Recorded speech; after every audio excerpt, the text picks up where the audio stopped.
আসসালামু আলাইকুম। অনেক দিন পর কেমন আছেন সবাই? আশা করছি সবাই ভালো আছেন। আপনারা ডিমান্ড করতেছেন ভাই ভিডিও দেন না কে, ভিডিও দেন না কে? ভাই আমি ভিডিওটা এই জন্যই দিতেছি না। আমার কাছে অনেক পাসপোর্ট আমার কাছে জমা ছিল। তো আমি বাড়িতে আসার পর এগুলো পাসপোর্ট আমি সমস্ত পাসপোর্ট আমি কাজে লাগিয়ে দিয়েছি। বর্তমান আপনাদের কাজের জন্যে আমি আবার ভিডিও আপলোড করতে চাইতেছি। আপনারা ধৈর্য ধরেন। আপনার ভিডিও আসতেছে, দুর্দান্ত ভিডিও আপনাকে দেব। সুন্দর, সুন্দর ভ্যাকেন্সি হইতেছে।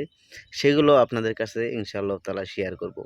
তো চিন্তার কোনো কারণ নাই, টেনশনের কোনো কারণ নাই। আমার কাম লোকে জানে, আমার কাম কিরকম হইতেছে না হইতেছে। অনেক সুন্দর চলতেছে ইনশাআল্লাহ তাআলা। আপনাদের কাছেও মানে হয়ে যাবে। আপনারা কাগজ, মেডিকেল রেডি রাখবেন। বাস আপনাদের কাজ আমি করে দেব। তো ভালো থাকুন, সুস্থ থাকবেন। আল্লাহ হাফেজ।